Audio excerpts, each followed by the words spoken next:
So it's been 3 long, dark years since the epicness of the first Avengers graced our screens. And since then, we've seen Marvel movies that range from amazing to pretty good, I guess. Anyway, now the enormously anticipated sequel has dropped. Well, not in the USA yet. And on that note, because a lot of people haven't seen this movie yet, I'm going to go no spoilers to start off, and then after that, I'll spoil the hell out of it. With lots of fair warning, so don't worry, nothing will be ruined, and after you've seen the movie, you can come back here and watch the rest of the video. Now that all that's said, let's start.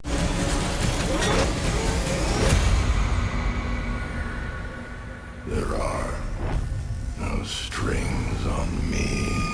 So The Avengers is easily one of my favorite movies of all time. It's definitely the best Marvel movie in my opinion. And is this sequel as super spectacular? Not exactly. It's close. First things first, let's start with the plot. In Age of Ultron, the Avengers are back together to fight Hydra and take down a base led by Baron von Strucker. They finish the mission and the Avengers have a celebration party, which I'll get into in a bit. Tony Stark and Bruce Banner then use some item that I won't spoil to create artificial intelligence. However, that artificial intelligence goes wrong and the program, now called Ultron, builds itself a body out of some Stark tech. It then uses some Avengers bots to crash the party. And basically, long story short, the Avengers fight Ultron in a few different locations and the big epic final battle happens for the last hour of the movie. Alright, now for my thoughts. Firstly, the good. Seeing the Avengers back together is great, because they have amazing chemistry. It was also cool to see War Machine back with them, so Marvel's kind of acknowledging what's been happening in the other movies. There's also another character who shows up, but I'll get into him in spoilers. The humor is also top-notch and front and center. My favorite scene in the movie is when they're all trying to lift Thor's hammer. It was an entertaining and really funny scene that also led into a great action scene. And on that note, the action. I have some positives and some negatives here. The action is great, especially the Hulkbuster fight. That's the best action scene in the movie. But the Avengers in most of the other action scenes, they honestly kind of look like some action figures jumping around and fighting. Now, I'm not saying the visual effects aren't good. They all look great. I mean their fighting style. In the first movie, when the Avengers fought, for the most part, it felt believable, relatively speaking. The only part where I was like, come on, how could they have timed that? Was this.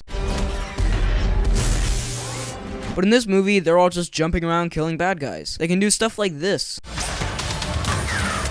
However, I'm going to forgive it because it's a testament to how long they've known each other, and so they've probably figured out some techniques. That's probably what it is, but it didn't feel like there were people who could die fighting bad guys. It felt like there were 6 gods fighting bad guys. But don't get me wrong, for the most part, the action is still amazing as expected. Some of the coolest Marvel action to date. I want to talk about the new characters. Ultron, Vision, Quicksilver, and Scarlet Witch. Ultron was pretty awesome. He wasn't exactly what I'd expected from the trailers, this super menacing and intimidating robot. Don't get me wrong, he's still menacing and intimidating, but he's a lot more charismatic and smart talking. Very Tony Stark-like, which they touch on in the movie. You're gonna break your old man's heart.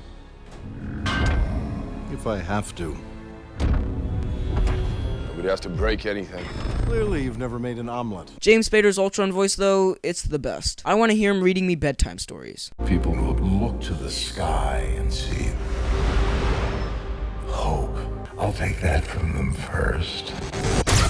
Vision is a good character. He's not blowing my socks off or anything, but he's cool. He was just kind of a robot who looked like Paul Bettany. Then the twins. Quicksilver in this movie is unfortunately going to get compared to the awesome Days of Future Past Quicksilver. And while this one is more true to the comics, with the costume and the fakest Eastern European accent of all time, You didn't see that coming? he doesn't have the same zaniness and fun spirit that Evan Peters did, but I thought he was still pretty cool. Scarlet Witch was a good companion character to him, and she triggered one of my favorite parts of the movie, which is on these boats, which, again, no spoilers. While we're on characters, I want to address this. I need to give Joss Whedon major credit here, because walking out of this movie, Hawkeye was my 3rd favorite Avenger. I know, sounds insane, right? But watch the movie, and you'll be like, oh yeah, it's Iron Man, Captain America, and Hawkeye. It's great how they could take a character who I really wasn't interested in, and make him one of my favorites. Points for that. There was also a love story between Hulk and Black Widow, and that was, you know, interesting. Scarlett Johansson and Mark Ruffalo have pretty great chemistry in this, so that's something. I'm sorry if I'm not talking too much about this part, but I'm just not that big of a movie romance guy. I also want to talk about something that isn't necessarily a negative, but just something to note. It looks different from the first Avengers movie, just in visual style. Maybe it's the different aspect ratio, maybe it's the couple darker set pieces, but I think it's the fact that it seems quite a bit more stylized. Not a bad thing, just something. Okay, I need to touch on this real quick. The movie doesn't have an end credit scene, technically. Now, when I first read the headline, Age of Ultron won't have an end credit scene, my initial reaction was, What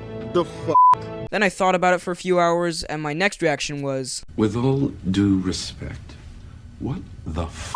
but I'm here to tell you there is a mid-credit scene, and it was actually one of my favorite parts of the film. Oh, by the way, that clip of Spider-Man that was floating around, yeah, that's fake as anything. Okay, I have one pretty big negative about this movie, and I was debating whether to put it here, but I decided it would spoil a part of the movie, so I've put it in the spoiler section. So I'm going to wrap up the non-spoiler part of this review so I can move on to some points that I want to make. If you're gonna click off now, here's just the conclusion of the video. This movie is really fun. It's a great summer blockbuster and is a great movie to go out and have a good time with. It's not complicated, it doesn't have a spectacular plot, you're not gonna cry, it isn't Citizen Kane 2, but I'd highly recommend it, especially to Marvel fans. There were a few things that I didn't like, but overall, I give it a 9 out of 10. Honestly, it's probably my 5th favorite MCU movie. Avengers, Guardians of the Galaxy, The Winter Soldier, Iron Man, this. If you don't want anything spoiled, click off now. So after you go see the movie, which you should because it's cool, you can come back and watch the rest of this video. Alright, you've been warned. Let's talk spoilers. So first off, I want to talk about the waste of Quicksilver. And by that, I mean his death. Marvel has a problem with doing this. Introducing a new character, having something happen to them, and expecting us to really care. Example, in Avengers, hey look, a guy with a bow and arrow, oh no, he's immediately controlled by the bad guy. Avengers 2, hey look, a guy who's super fast and is kind of evil, but is kind of good, oh man, he died. I liked Quicksilver, but I wasn't really attached to his character, so his sacrifice didn't really affect me. That scene I was talking about on the boats is a scene where Scarlet Witch makes Cap, Thor, and Black Widow hallucinate. It was cool to see more of Black Widow's past, like we did on Agent Carter. And speaking of that person, Captain America's vision was one of the more emotional parts of the movie. Something that made Hawkeye one of my favorite characters was when the Avengers were hiding out in this little farm with his wife and kids. The Avengers Academy type thing at the end was cool, and it was great to see Falcon and War Machine again. Strangely enough, one of, if not my favorite part of the movie, is when Nick Fury's all like, Show him what we got. and then War Machine busts out and fights alongside Iron Man. That was amazing. The mid-credit scene, as previously mentioned, was great. It did feel slightly tacked on, but it made me smile and look forward to the future of the MCU. It's basically Thanos grabbing the Infinity Gauntlet, which I assume he's gotten from Loki, who is currently ruling Asgard. Then he says, fine, I'll do it myself. That was a nice and fun extra touch. Oh, I also wanted to mention my predictions for the movie. I made a video with all my thoughts on what I thought would happen, and they were more or less pretty right. Something that threw me off a little bit were the flashbacks and Vision's role in the movie. And speaking of the Vision, it turns out that contrary to the belief of literally everyone, the stone in his head is not the Soul Stone, but rather the Mind Stone, which is confirmed to be in Loki's scepter. So take that, everyone who said that there wasn't a stone in Loki's scepter. Okay, my final point is that big negative I was talking about. And that is pretty much everything you see in the trailers that you think is going to be most of the movie. The Hulkbuster, lifting Thor's hammer, Ultron fight on the boats, Hydra fight on the snow. All of that is in the first hour of the movie. Or at least it feels like the first hour. Because then Ultron's plan of lifting up an entire city and destroying the Earth with it takes place. And then there's just this big epic final battle for the rest of the movie. Some movies can pull off having most of the movie be one big epic final battle. The last Harry Potter is the prime example, but even the first Avengers did it to an extent. I can't quite put my finger on why this really long final battle feels longer and slightly more boring than the one from the first movie, but there's just something that made me go, alright, they're fighting robots. It looks awesome, but there's just not really much to it. I don't know, I thought the movie was just a bit unevenly paced, but still, it was a really good movie. I hope this review didn't come off too negative. I thoroughly enjoyed the film. So those are my thoughts on Avengers Age of Ultron. Did you love it? I know it sounded like I was bashing the movie here, but I really did like it. 9 out of 10, remember? Anyway, let me know your thoughts in the comments. Hit the like button, and subscribe for more videos like the one you just watched. Thanks for watching, and I'll see you next time.